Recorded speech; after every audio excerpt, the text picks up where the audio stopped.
Hi, this is Jonathan J, and welcome to another video on buying a business. Now, on this video, I'm being interviewed by Graham Rowe, and this is the second interview that I've done with him. The first one you'll find somewhere else on this channel. And Graham is a great interviewer. He asks some really insightful questions, and this particular interview is all about what's changed because of coronavirus and because of the lockdown when it comes to buying a business. If you haven't subscribed to the channel, hit the subscribe button, hit the notifications bell, and you'll receive a notification every time I release a new video. Enjoy the interview. I did a broadcast recently that I called Armageddon or Opportunity in terms of what's going on in the world today. Now, somebody who both operates businesses but also looks for business opportunities, are you leaning towards this being Armageddon or opportunity time? Well, it's interesting because my first indicator that there was going to be an economic impact to what was going on was the day that I was meant to be drawing down on a considerably large loan facility to finance some acquisitions, some big acquisitions. And I had a phone call from my broker expecting him to say, yeah, the money's on its way. And the phone call was actually, no, they've stopped everything. Jonathan, it's not just you, it's that they've shut down all lending in the last 24 hours. So that was that was an indicator of a sort of a 2008 type of there's a recession on the horizon. Let's just pause. And in fact, the message was we'll review it in 6 weeks. So we'll find out in 3 weeks or so. So there were a few days at that point where I did have my head in my hands, thinking, "Oh my goodness, I am investing in children's day nurseries, and it looks like they're going to be closed down." And in fact, they were partially. We're still open for the children of key workers, but that can be like 2 or 3 children a day. I mean, it's not very many. And it really did feel like this is a terrible sector to be part of at this moment. When 2020 started so positively, who would have expected less than 3 months later? However, it's actually turned out for the best. It's turned out absolutely fine. So some real positives have come out of it. So yeah, I think you do have that opportunity. Do you curl up in a corner and hope for it to all be over, or do you see it as an opportunity to do something you may not have done otherwise? Well, let's start then with your operational businesses, because clearly they've been very significantly impacted. So you mentioned that you're staying open for the children of key workers. How does that work out economically? Because there are certain ratios, obviously, in terms of staff and so on, you still have to meet. Yeah, no, absolutely. So this particular sector has benefited from the government pausing business rates for 12 months. And I think there's a general sense that this should have happened a long time ago in this sector, and they may never come back. But at least for the next 12 months, no business rates, which is good. And of course, we operate from large premises. Our nurseries are large ones; they aren't small ones. Then there's the furloughing of staff, which has obviously been very helpful. So we haven't had to make anyone redundant. The staff are at home and being paid. And then the local authorities actually still pay what they would have paid anyway. So on some of the nurseries where we're still implementing a turnaround, so we're still at that sort of, make a little bit of a loss this month, break even next month, still at that sort of very, walking a bit of a tightrope with the finances. In actual fact, it's working really well for us. It's giving us that breathing space to which we wouldn't have had otherwise. So in actual fact, it hasn't been a bad thing. I'm not trying to make light of the situation, but compared to some businesses, we're okay, and it's given that there's an opportunity to do some of the backroom admin around finance and HR that we would have done anyway. But at the same time as operating a busy business, it kind of gets pushed to the side a little bit. So now we've got the opportunity to do some really detailed financial auditing, which we wouldn't have had time to do otherwise. And then on the acquisition side, that's a whole different matter, but that's actually very positive as well. Well, you say it's positive, but on the one hand, the funding has dried up. So how are you able to keep the acquisition side going through this period? Well, in actual fact, if that funding had come through on that particular day, we would have completed on the deal the next day. And now, with the benefit of hindsight, we would have massively overpaid. So in actual fact, it stopped us from overpaying for a business, and then there was another one a few days later, but definitely overpaying for that business completing the next day. And as a result, it kind of saved us from that situation. So that actually was one positive.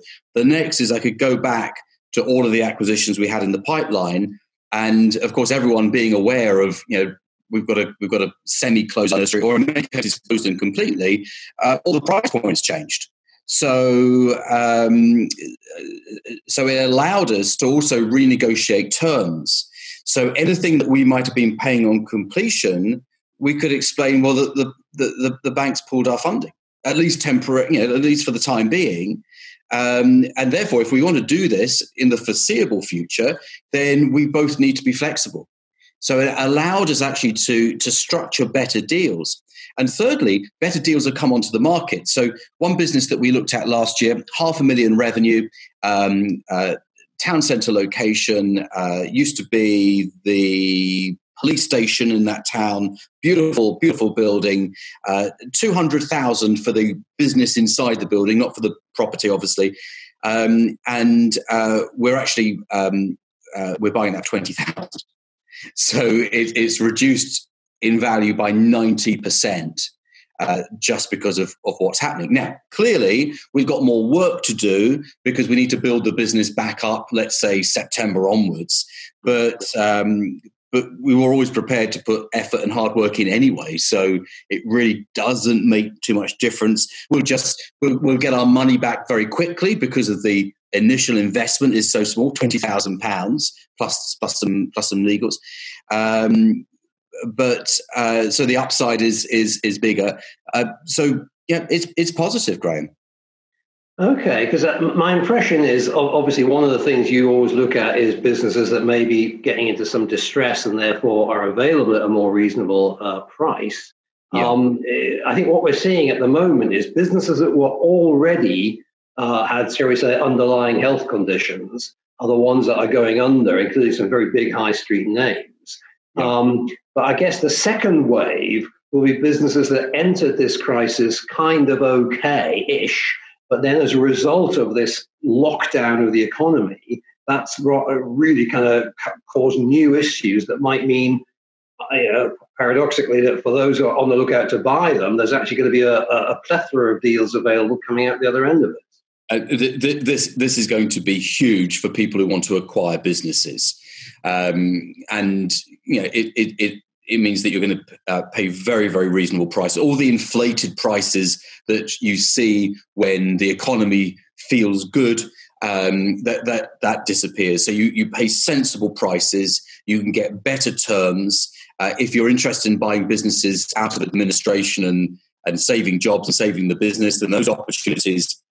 One particular IP that I know, he's got over 70 deals happening or 70 administrations happening right now.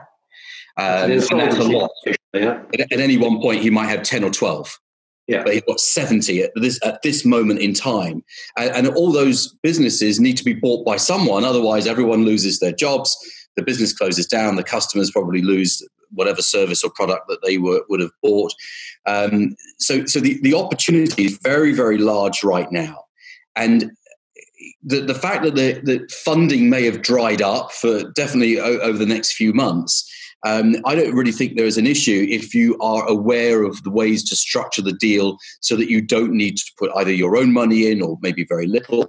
You don't need bank borrowing, and you can structure those deals favorably. I mean, the big concern might be, well, what if I'm buying a business that is on such a downward decline that you can never turn it around? But again, that comes down to deal structure. So you can protect yourself so that you never, ever overpay, and you can pay your link to performance. And maybe you've got some emotional sellers.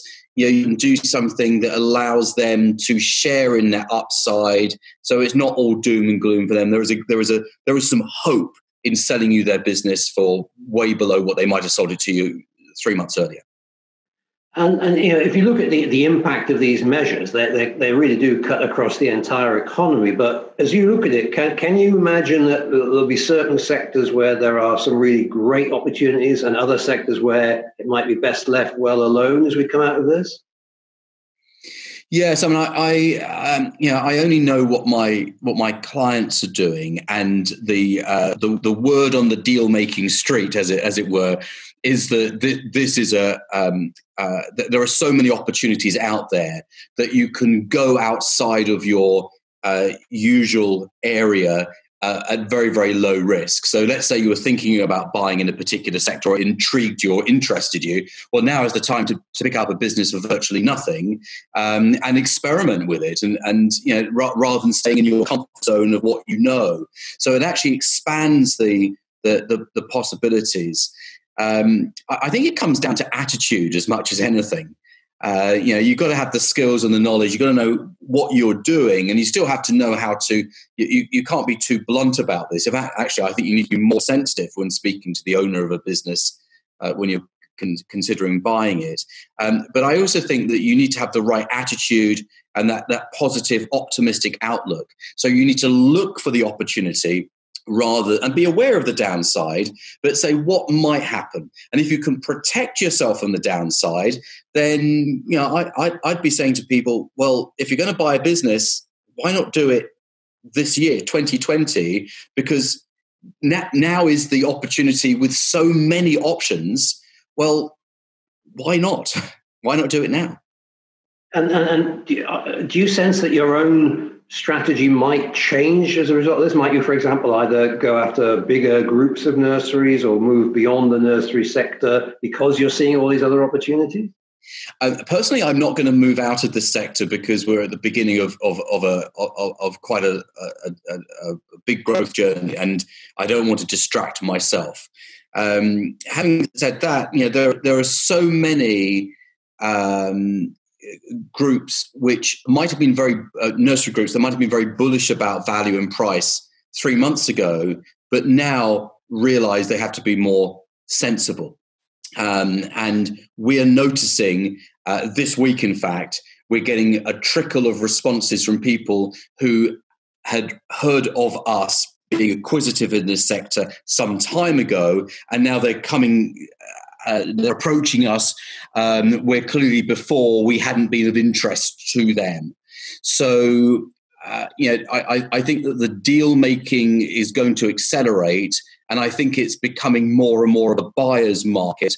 And of course, if you're a buyer in that market, then now is the time to buy, and then become a seller when the economy improves, or at least confidence in the economy improves. And that's where you can sell your group of acquisitions that you made during this period to someone else for a lot more than you bought them. And I think many people will be looking back on this, Graham, and saying that they actually built their group of companies during the coronavirus period. Well, that's interesting, but I think, as we both know, sometimes the fly in the ointment of getting a business at a sensible valuation is the business broker, the equivalent of the estate agent in the business buying world.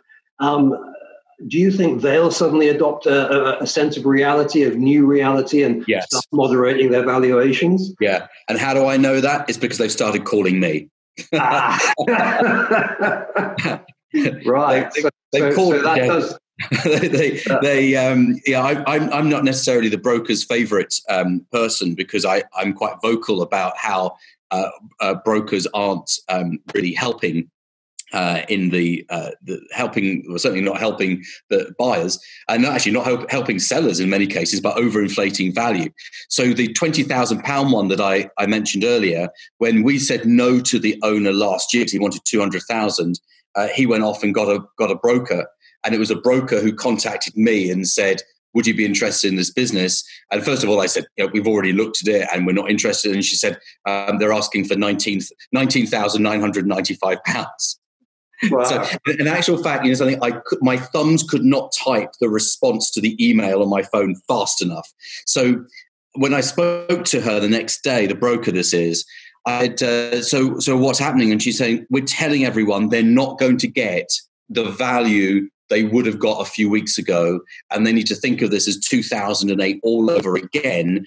And I said, so what sort of level of interest? She said, no one's buying. Mm-hmm. And I said, well, yeah. So send me anything else that you've got. And in fact, we're looking at another one with her as well. So I was going to say, what advice are you giving to Dealmaker Academy members now about what they should be doing? Because it sounds like, once you've had that training and you're kind of up to speed with what to do, suddenly you've got this amazing marketplace to go off and look at. This is your opportunity to be super successful. That's what it is. And I think we all put excuses in our way to some degree as to why we haven't got the time, we haven't got we don't feel prepared for some reason, we're not mentally in the right place. Well, you need to get over that, because this is the time. This might not come round again. This opportunity might not come around again in our lifetime. So let's create some positivity out of this and create a great business out of it. And if we can rescue some failing businesses along the way, maybe keep the business owner on as an employee. I mean, I don't usually say that, but maybe that's part of the deal structure, so that they can do what they were going to do with the business before all this happened. So I think that if now isn't the time, there never will be a good time. And I guess a lot of this, you look at this sort of end-to-end life cycle of one of these transactions where you're buying a business, an awful lot of that can still be done under the present lockdown conditions without having to physically go somewhere. Although ultimately, I suppose, if you've got premises involved, you are going to want to go and see them. Well, yeah, to a certain degree. I mean, it really depends whether the premises are critical to the business. I mean, whether it's if it's a restaurant, restaurant's quite obvious that the premise is critical. If it's just an office, maybe it's not anyway. I'm a big believer in doing things face to face. But we've all got to adapt, and if we need to do things like this on a Zoom call, then so be it. And solicitors at the moment are accepting scanned copies of documents, where a few weeks ago you'd have to have an original, but now they're accepting scanned. So we're all adapting. And maybe we won't go back.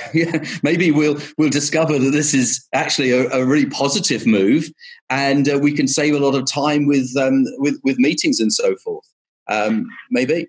Yeah, now, I mean, obviously the government's taken all sorts of steps to help people, but one of the groups of people who really are not receiving any help is directors of small companies who are mainly paying themselves through dividends.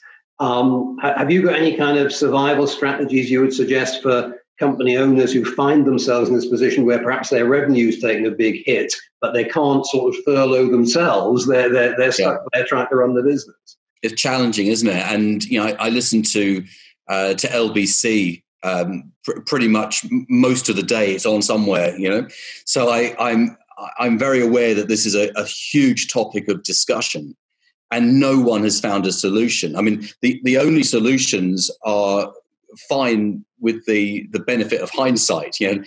Always have a cash reserve. Things like that, which is all very well saying after the event.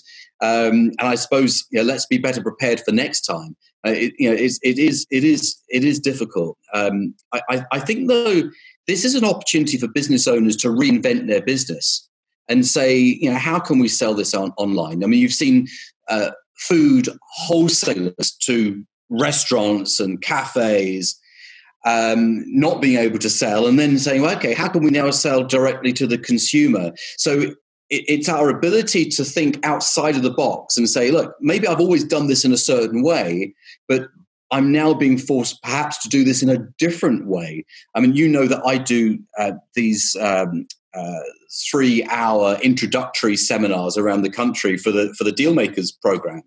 And of course, I can't do them. So beginning of May, we're going to be running Dealmakers seminars online, live seminars where I can actually interact with people and answer questions.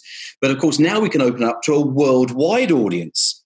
So for years, people have been saying, well, you do something in the States and Australia, and I just really haven't had the time to do that. And now I don't have that excuse anymore. So maybe this actually is something we do in the future. We don't do those live seminars. So I'd say to any business owner watching this, and it's one of those things is easier to say than to do, but to think, what could I do differently that maybe I've pulled back on before, that maybe does push me out of my comfort zone. But if I need to generate revenue because I need money to live, whatever it is a month, that's what I need, then necessity is the mother of invention, as they say. So maybe this is the opportunity to reinvent the business and think to yourself, do I need all that office space? People working from home actually, before I was very suspicious as to whether there was productivity when people were working from home, but maybe I can use Basecamp to track activity and I can run my business based upon results rather than how many hours someone sits in a chair in my office. No, absolutely. And I think the other thing I can see is this becoming a bit of a watershed moment in terms of people's work-life patterns, because I don't think many people will be missing 3 hours a day commuting into central London on crowded tube trains. So they're going to enjoy being home with their family, and maybe their choice of employer and even the choice of location where they live could change when they have opened their eyes to a different way of working. Well, yeah, absolutely. And I think employers who thought that their staff couldn't operate from home and discovering that they can, people who thought, I don't want to work from home, I want to work from an office, so discovering that there are benefits. Speaking of myself, I've got a routine where I go out for a long walk in the morning, then I have a workout, and then I'm ready to go at 9 o'clock. And I never would have done that before. Because I would have been heading off to a meeting somewhere and getting the train at 8 a.m. But now I'm actually doing more exercise as a result of this, and productivity hasn't suffered. And I guess the other sort of change we could see from this, you and I have often talked about how we need to become more entrepreneurial as a society, is that a whole bunch of people inevitably and sadly going to lose their jobs as a result of what's going on at the moment. Could it be that for them, this is actually the time to switch from being an employee to becoming a business owner? Yeah, absolutely. I think that's one of many changes that are going to happen. I think there's going to be a rewriting of tax and how tax works with company directors. I think that there are going to be lots of changes around that. I think we're going to become far more of a cashless society far faster. I think that home working will become the norm rather than the exception. There are going to be lots of cultural changes as a result of this. I think that all those meetings that people would spend a day traveling to and then 45 minutes of chat and then back on the train for a couple of hours, they will go, because now we are proving to ourselves we don't need to. But definitely on the financial front, I think people will evolve the way that they work. And maybe have a split between being employed and being self-employed, so that there's part of their income comes from the company they're currently working for, and part comes from a portfolio of different clients. I think also that having made that suggestion about employees becoming business owners, I should put a little bit of a health warning on that and say that there's a lot of pitfalls for the unwary when you start looking at buying businesses, and they really do need to get some training and know what they're doing before they go out into that big wide world and come across these liabilities from businesses that have been trading badly. So what would be your kind of summary of what they should be looking at if they're thinking about perhaps going into business ownership for the first time? So business ownership as in buying a business rather than starting one from scratch. Yeah. So you need to know quite critically whether you're buying assets or shares. I mean, that is going to determine how much pain you have in the future. You also absolutely need to understand due diligence and really to get someone else to do it for you. You need to understand what it is that you're buying. And you need to know how to value what you're buying and then how to structure that value so that you don't have to go and borrow money from a bank and use your principal residence as a security. So there are just so many things that can go wrong. And many of the people that I meet on the program have a whole litany of challenges that people tell me how they bought a business, they thought it was going to be easy, and the whole thing just crashed and burnt because they made some very basic mistakes. So I wouldn't be skimping on education or being prepared, because if you do, that is when it goes wrong, and going wrong can be catastrophic, especially if you borrowed £500,000 from the bank, charge over your property, which is the equivalent of a personal guarantee, and as a result, you lose your home. So you really do need to know what you're doing. But having said that, if you buy a business, it's a shortcut to the revenues that might have taken you years to build up if you're doing it by yourself. I mean, if it might take you 5 years to get to £1 million of annual revenue, but you can go and do a deal this summer and buy a business with £1 million of annual revenue, you just save yourself 4.5 years of your life, which isn't a bad thing to do. No, I think that's a really important point to understand. And I think, a lot of people think the only way into business is to have some amazing idea and start something new, when the reality is you can absolutely short circuit it by buying an existing business in something that's people are already showing a demand for. And I would say, just to give you a plug, that there's a lot of useful information on the Dealmaker Academy site, and it's worth starting there if people want to get their heads around what's involved in buying a business.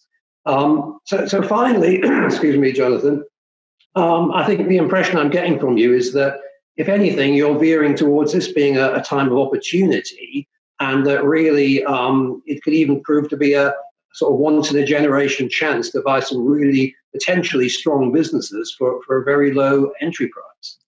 This is an incredible opportunity.